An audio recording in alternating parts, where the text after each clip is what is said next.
Now next question is question number 3. A wheel makes 360 revolutions in 1 minute. Through how many radians does it turn in 1 second? ठीक है, तो solution देखते हैं. देखो question में क्या बोल रहा है कि 1 मिनट में एक व्हील 360 रेवोल्यूशंस घूम जा रहा है.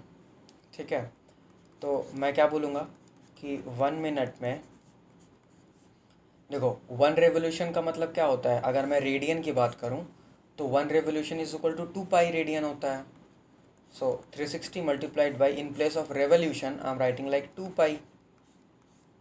ठीक है, दिस एम्प्लाइज 1 मिनट में मेरे पास 360 into 2 pi radian angle total आ गया. दिस एम्प्लाइज ना 1 मिनट को मैं 60 सेकेंड भी लिख सकता हूँ.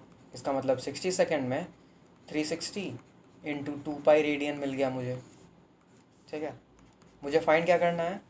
Through how many radians does it turn in 1 second. 1 second में कितने रेडियंस टर्न करेगा ये. सो बाय यूनिटरी मेथड मैं क्या करूँगा, 60 से डिवाइड कर दूंगा तो 1 सेकेंड का मुझे एंगल मिल जाएगा. Okay, so this will B 6 times. ठीक है, so the answer will be 12 pi radians.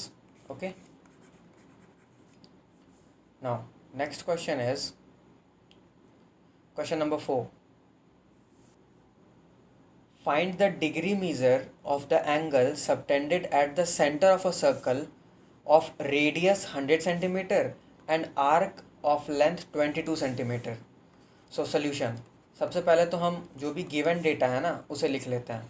So it is given here that radius r is equal to 100 centimeter and arc length L is equal to 22 centimeter. Now we know that theta is equal to L upon r होता है and this angle is in radian है ना, and we want to find the degree measure of the angle. तो पहले हम क्या करते हैं, एंगल फाइंड कर लेते हैं in terms of radian and then we'll convert it into degrees. So it will be equal to, put the values of L and R. So L is 22, R is 100. So 22 upon 100 radian. Okay, now we want to convert this radian into degrees. So now we know that pi radian is equal to 180 degrees. This implies 1 radian is equal to 180 upon pi degrees. And we have to use pi as 22 by 7. So this will imply 22 upon 100 radian will be equal to 180 upon, now I'm writing pi as 22 by 7. Okay, multiplied by this value 22 upon 100 degrees. Okay, now 22 and 22, this will be cancelled and 1 0 will also be cancelled. So we'll get the answer as 18 multiplied by 7 divided by 10, that is 126 upon 10, that is 12.6 degrees. This is the answer. Okay, now next question is question number 8. In a circle of diameter 40 centimeter, the length of a chord is 20 centimeter. Find the length of the minor arc of the chord. तो देखो सबसे पहले तो हम figure से समझ लेते हैं कि क्वेश्चन बोल क्या रहा है. तो suppose this is the circle. ठीक है, और ये हमने बना दिया diameter. This is the centre of the circle, suppose O. ठीक है, डायमीटर का लेंथ क्या हो गया 40 centimetre and the length of a chord is 20 centimetre. So suppose this is the length of the chord which is equal to 20 centimetre. Okay, we have to find the length of the minor arc of the chord. ठीक है, यानी कि हमें ये जो minor arc का length है ना वो फाइंड करना है. So let this length as L. ठीक है, और हमें रेडियस पता है तो मैं सोल्यूशन क्या बोलूँगा. सोल्यूशन में हमें पता है because diameter is 40 centimetre, so I can write radius as 20 centimetre. We do not know L because we have to find L.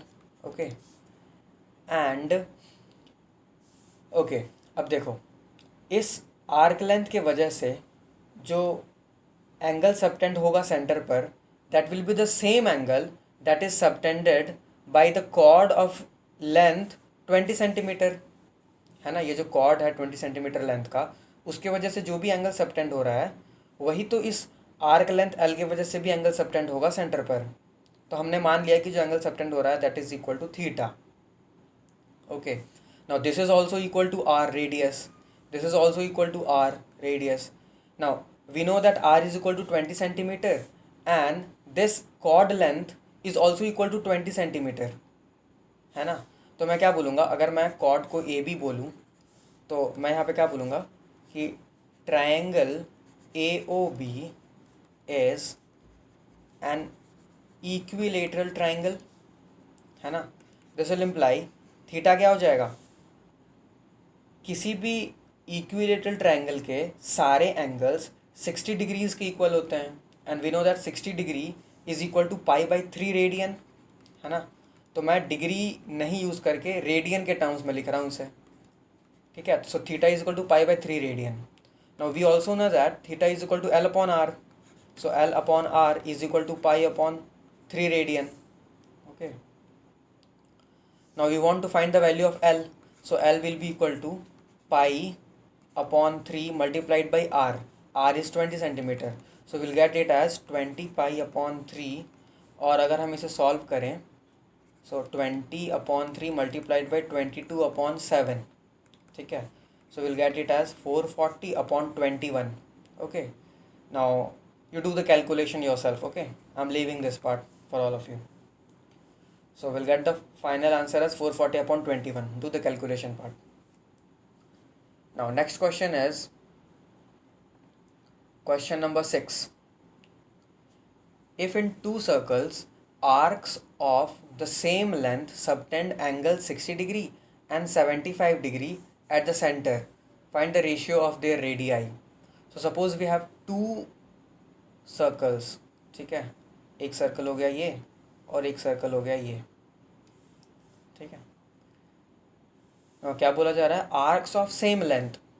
तो सपोज मैंने दोनों सर्कल के ऊपर सेम लेंथ का आर्क ले लिया, suppose the arc length is this much from here to here, तो यहाँ पर भी मुझे सेम ही लेंथ लेना है। Suppose the length is same as this, suppose these two arc lengths are same, here also the length is L, here also the L is the length. okay, अब दोनों के सेंटर पर जो भी angle subtend हो रहा है वो अलग अलग होंगे। Now this is a common sense कि जो छोटा ट्रायंगल जो छोटा सर्कल होगा ना, उसमें जो एंगल सबटेंड होगा सेंटर पर वो थोड़ा ज़्यादा होगा, मतलब this will be 75 degrees, and यहाँ पर जो एंगल सबटेंड होगा वो होगा 60 degrees according to our question, है ना। नाउ सॉल्यूशन, नाउ देखो we know that theta is equal to क्या होता है, एल अपॉन आर होता है, ठीक है। This is what we know. We want to find the ratio of the radii. तो सपोज इस स्मॉलर सर्कल का मैं रेडियस मान लेता हूँ R1, और जो थोड़ा बड़ा सर्कल है उसका रेडियस मैं मान लेता हूँ R2, ठीक है। So here from here I can find R1. R1 will be equal to L upon, suppose this angle is theta 1 and theta 1 is equal to 75 degree, ठीक है। and here theta 2 will be equal to 60 degrees, ठीक है। so R1 will be equal to L upon theta 1. theta 1 is equal to 75 degrees, ठीक है। now one more thing, देखो मैं 75 degrees को लिख सकता हूँ 5 इंटू 15 डिग्रीज, और मैं 5 इंटू 15 डिग्री को क्या लिखूँगा, देखो we know that 30 degree is equal to pi by 6, तो अगर मैं इसका हाफ कर दूँ that is pi by 12 will be equal to 15 degree. So मैंने यहाँ पे लिख दिया pi by 12। Okay, I hope you got it. So 75 degree will be equal to 5 pi by 12। I am using this value here. Theta 1 मेरा 75 degree given है, so in place of 75 degree I am writing it in radians, 5 pi by 12, and 12 will go up in the numerator, so 12L upon 5 pi. Similarly I'll get R2. R2 will be equal to again L upon theta 2. L is the same and theta 2 is 60 degree. I can directly write theta 2 as pi by 3. We know that 60 degree is equal to pi by 3. ठीक है. Now we want to find the ratio of their radii. तो दोनों circle का radius तो हमें पता चल गया. Now therefore R1 upon R2 will be equal to 12L upon 5 pi multiplied by 3L multiplied by pi. ठीक है, बस कैलकुलेशन है. So pi and pi will be cancelled, L and L will be cancelled. Here 3 times 4 will be equal to 12. So the ratio will be 4 upon 5. This is the answer. Okay, I hope you got it. Now next question is question number 7, in which we have to find the angle in radian through which a perpendicular swings if its length is 75 centimeter and the tip describes an arc length of 10 centimeter, 15 centimeter and 21 centimeter. So suppose हमारे पास एक pendulum है. ठीक है. So एक pendulum क्या होता है? Pendulum ऐसा होता है हमारे पास, है ना. तो सपोज ये स्विंग कर रहा है ऐसे, किसी डायरेक्शन में ऊपर जा रहा है, फिर वापस ऐसे ऐसे ही तो स्विंग करता है पेंडुलम. ठीक है. तो ये आर्क लेंथ जो बनाएगा, जो भी ये डिस्टेंस होगा आर्क लेंथ, वो उसकी वैल्यूज़ यहाँ पर गिवन है. पहले केस में arc length is given as 10 centimetre, second case में arc length is 15 and third case में 21 गिवन है. What do we want? We want to find the angle in radian. Now we know that जो formula होता है theta is equal to L upon R, इसमें जो theta मिलता है वो हमें ऑलरेडी रेडियन में मिलता है. ठीक है. तो मुझे क्या करना है? मुझे सिर्फ वैल्यूज़ पुट करना है ना. और देखो ultimately this will describe a circle, है ना. तो मैं बोल सकता हूँ कि पेंडुलम का जो लेंथ होगा that will be the radius of the circle. ठीक है. So the length is 75 centimetre. So I can write here R is equal to 75 centimeter. It is radius of the circle that will be described, of which the swinging portion, जितना भी ये swing कर रहा है ना, वो arc length है. ये जो arc length है ये इस circle का arc है. So the first case theta will be equal to L upon R. Here L is 10 centimeter upon R is 75 centimeter. So 10 upon 75 radian. Or if you want to solve it, then it will be equal to 0.125 will be remaining 250. So 153 4 times, I think 4 times, and then again 50 will be remaining 500 and so on. Okay, you do the calculation part. So approximately 0.14 radian. Okay, you do the calculation part. Now second one is theta will be equal to 15 upon 75. Here the arc length is 15. So 15 upon 75 radian. So this will be equal to 1 upon 5 radian. ठीक है. और इसे मैं क्या लिख सकता हूँ? 0.2 radian. ठीक है.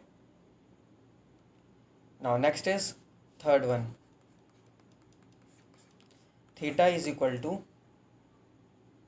21 upon 75 हो जाएगा यहाँ, है ना, because arc length is 21 here. So ये 3 से कैंसिल हो जाएगा ना. 3 7 जो 21 and then 3 25 times. So 7 upon 25 radian. Okay, this will be the answer. You do the calculation. Okay. So I hope ये वीडियो पसंद आया होगा. ठीक है. And you got all the concepts. Thank you.